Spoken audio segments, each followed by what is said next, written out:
Hi, I'm Robert Anthony. I'm an associate professor at Harvard Medical School with a lab at Mass General Hospital. And I'd like to thank FAIR for their support over the last few years, supporting our work looking at antibodies and glycosylation and how that impacts food allergy. This structure shows the top of it is the antigen binding fragment, or the Fab, that's responsible for the specificity of the molecule. And the stalk of the Y-shaped structure, or the FC, the constant portion, or the crystallizable fragment, is responsible for the effector function.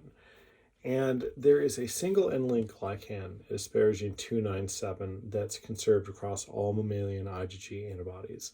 And that should be an indication of how important that glycan is for the biology of IgG antibodies.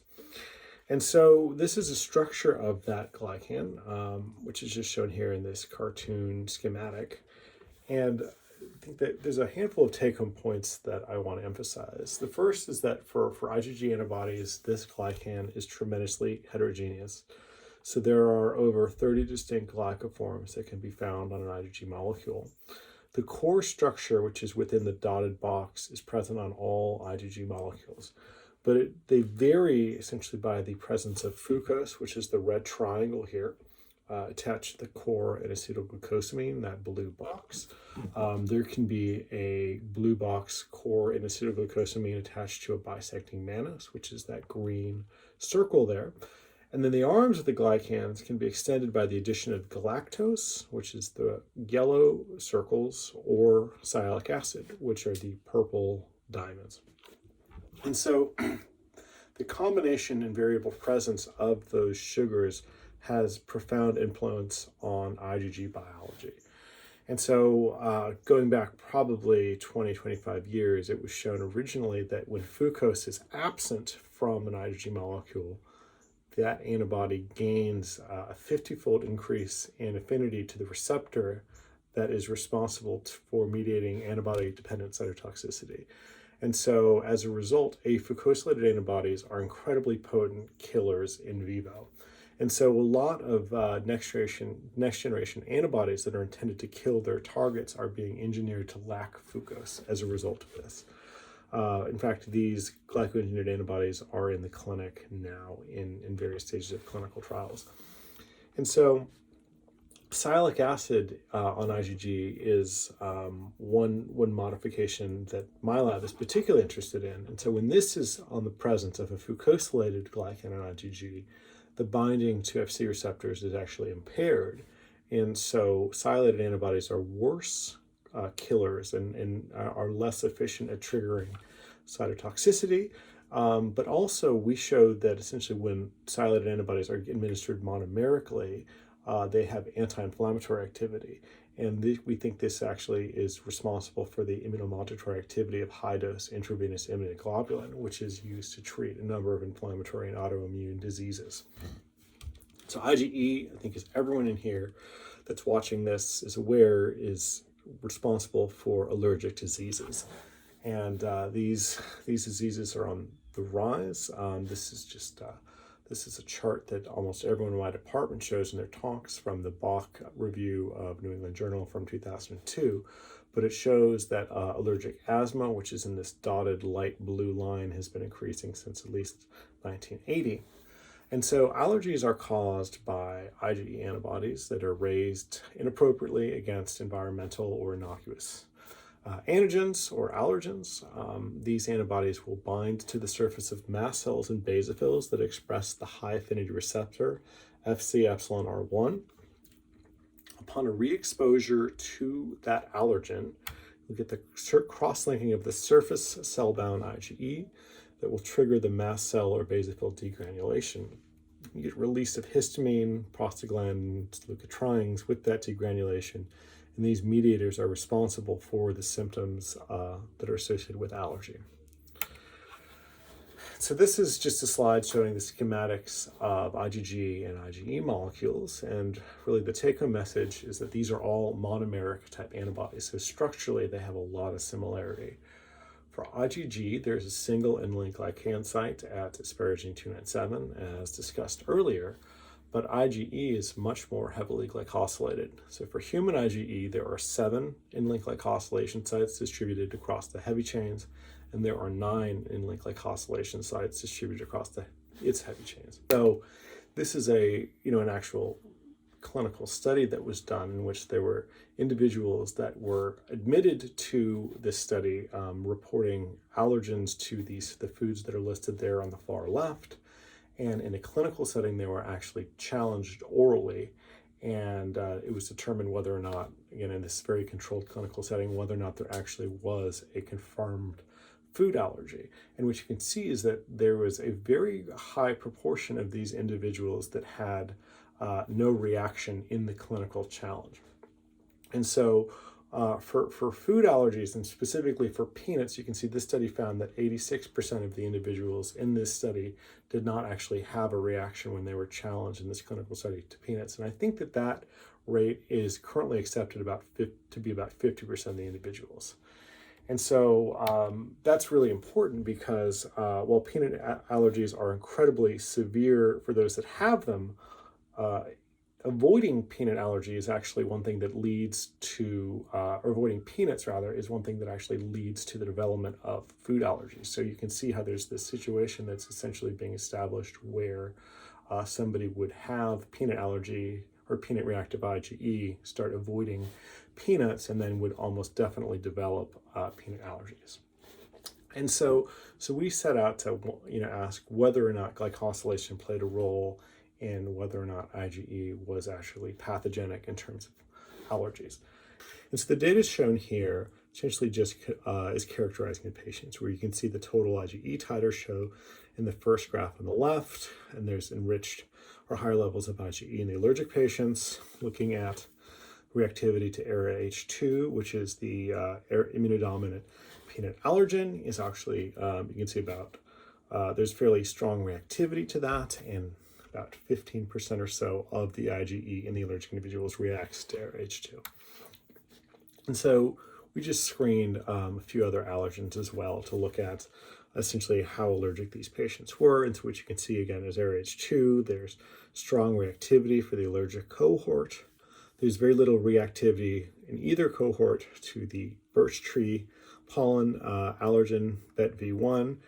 DERP1 is the dust mite allergen, and that has very low reactivity, and FeLD1 is the cat saliva allergen with a little bit of reactivity in allergic patients. So essentially, to the best of our ability, we can show that these individuals are not allergic, shown in blue, or specifically allergic to peanuts in red. And so initially we did a very simple experiment where we took total IgE and sensitized the mast cell line LAD2 with equal amounts of IgE. And then we cross-linked it in a non-allergen specific mechanism just by giving an anti-IgE cross-linking antibody to trigger the degranulation of the mast cells. And this was quantified by measuring for released beta-hexaminidase. You can do this in a really standard colorimetric assay. And so we got this very interesting trend, which is shown here in this which is shown here in this figure, where there is a slight increased degranulation for the peanut allergic IgE compared to the non-allergic IgE. And so this was intriguing. And so Michelle Conroy, who's shown here, then purified the IgE and prepared it for glycopeptide mass spectrometry. And so this is essentially a method where you can get understanding of site-specific glycosylation. And just to reiterate, there are 7 in-link glycosylation sites across human IgE. And so at each site, you can understand what glycan is positioned there. And so this is what IgE, total IgE from allergic individuals looks like. What you can see here is that asparagine 394, it's occupied exclusively by these green glycans, which we are characterizing as these oligomannose type glycans. The rest of the molecule has either glycans that terminate in either 1 or 2 sialic acid moieties, which we've colored pink and purple respectively. And so when we looked across the molecule to try and gain insights into differences in glycosylation between the non-atopic and the peanut allergic total IgE, Initially, we focused on the oligomannose glycans that were found at asparagine 394 position. And this graph just shows different oligomannose structures that have either 5, 6, 7, 8, or 9 mannoses associated with them. And what you can see here is there's really no difference in the glycans at that position. And so then we looked essentially across the entire molecule because these sites all had these complex biotinary structures as shown here in the schematic just beneath the IgE molecule. And so we just essentially counted up the number of fucose residues that would be present, and that's shown in this graph. And there's really not a significant difference of fucose across the entire IgE molecule. We looked for bisecting in acetylglucosamine. You can see here there may be a slight enrichment for this molecule in the non-allergic IgE in blue there. When we look at glycans that happen to have terminal galactose, those were also found to be significantly enriched in the IgE from the non-allergic patients compared to the peanut-allergic patients. And then we found the converse trend where IgE that was had terminal sialic acid was found to be enriched in the allergic IgE compared to the non-allergic IgE. And obviously terminal sialic acid and terminal galactose are related because essentially the terminal sialic acid will be attached and cap, basically blocking the galactose residue. So this was interesting and pretty exciting to us. And so plotting essentially the ROC values for this, which essentially look at the rate of changes in a particular glycan structure as they associate with the incidence of disease, what we found is that changes in sialic acid and galactose significantly correlated with the incidence of disease, while the other sugars did not. So this really honed our attention into what sialic acid was doing on the IgE molecule. And so Kai Shade, who's pictured here, really championed these studies. And so initially what she did is she took mouse IgE specific for this model allergen DMP and removed sialic acid from it. And you can see here in this lectin blot, this is the neuraminidase treated IgE, and this is an enzyme that removes sialic acid. And so the enzyme successfully removed IgE, but the IgE was still intact by the lectin blot. And she injected either the sialylated or neuraminidase treated IgE into the ears of mice. And the next day, you can challenge the mice intravenously with the allergen and Evans blue dye. And if there's a productive anaphylactic response at the ear, there'll be essentially vascular dilation, and there'll be an influx of blue dye, which can be quantified. And that can be used as a surrogate marker for the magnitude of anaphylaxis. And so these are the results from this study. And so what you can see is when Kai did this study with the sialylated IgE, which represents the allergic IgE, there's a fairly robust blue coloration of the ear. When she removes sialic acid, there's almost no blue invading the ear. And you can see that in the colors, but also if it's quantified in the bar graph on the left. Kai then reattached sialic acid essentially in a test tube to the IgE just to confirm the presence of sialic acid and not some other confounding factor was responsible for this. And doing that restored this massive blue coloration of the ear in this model of passive cutaneous anaphylaxis.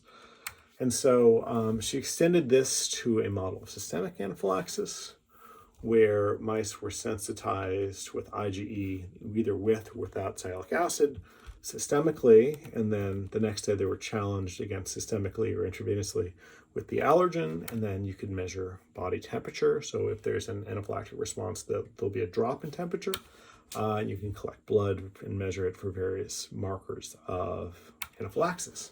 And so looking at temperature here, you can see that mice that received the sialylated IgE had a fairly robust drop in temperature of about 3 degrees 20 minutes into the assay, whereas the asialylated or neuraminidase treated IgE group had a minimal loss of temperature. Looking at histamine, it's essentially what you predict, where there's fairly robust levels of histamine released in the mice sensitized with the sialylated IgE, but there's no detectable histamine in either the PBS or the asialylated IgE groups. And then looking at the serum half-life, we didn't see a significant difference in half-life with these different groups. And so, we next established a model of essentially passive food anaphylaxis. So we sensitized mice with IgE that either had sialic acid or lacked sialic acid, and then orally administered the allergen and looked for temperature drop. And you can see here from this curve, we had a fairly robust drop in temperature with mice that received the sialylated or the pathogenic IgE. But then when we gave mice the neuraminidase acylated IgE, there's almost no drop in temperature in this model. And this trend is true also for human IgE. So if we sensitize these human mast cells with IgE that either has or lacks sialic acid, and then essentially cross-link them in an allergen-specific way, and then measure for release of the beta-hexaminidase, you can see that there's at least a twofold reduction when mast cells are sensitized with the acylated IgE compared to the sialylated IgE. And this is also true for primary basophils. So you can sensitize basophils with your favorite IgE molecules, degranulate or cross-link and then measure degranulation by essentially surface expression of this lysosomal associated membrane protein 1 or LAMP1. So this will be brought to the surface after a basophil degranulates, and so you can just detect this by flow cytometry. And so we sensitize basophils with either sialylated or acylated IgE and cross-link them by adding the allergen, and then measured LAMP1 expression. You can see again there's a twofold reduction in LAMP1 expression when basophils were sensitized by an acylated IgE protein. And so we finally, for these studies, we decided that targeting IgE or IgE sialic acid might be a viable therapeutic strategy. And so the approach that we took is basically shown here in the schematic, whereas on the left there's a mouse IgE molecule shown, but what we did is we effectively took the constant region or the FC region intact and swapped out neuraminidases where the Fab would be on the antibody. So essentially just putting an enzyme to remove sialic acid in place of the area that would be cross-linked by IgE antibodies. And so this molecule still binds to the high affinity receptor. So essentially what we think it's doing is targeting the neuraminidase enzyme to IgE receptor bearing cells. We tested this in vitro on IgE and also monoglycal proteins, fituin, and found that it did have enzymatic activity and was capable of removing sialic acid in just in vitro reactions.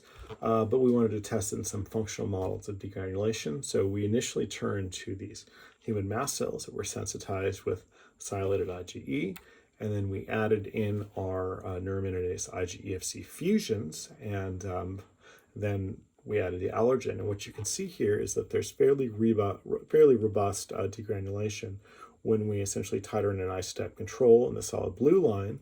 When we titer in essentially increasing concentrations of our neuraminidase IgE Fc protein, we can actually start to inhibit the reaction at the higher doses in the blue dotted line. And if we just give the enzyme itself, there's no degranulation. So we don't think this is non-specifically activating the mast cells, and that's just shown in black at the bottom there. And then we tested this in vivo in a mouse in the model of passive systemic anaphylaxis. And so this essentially is, we sensitized the mice with a sialylated pathogenic IgE and then administered the neuraminidase IgE Fc protein or an isotep control that had a relevant specificity.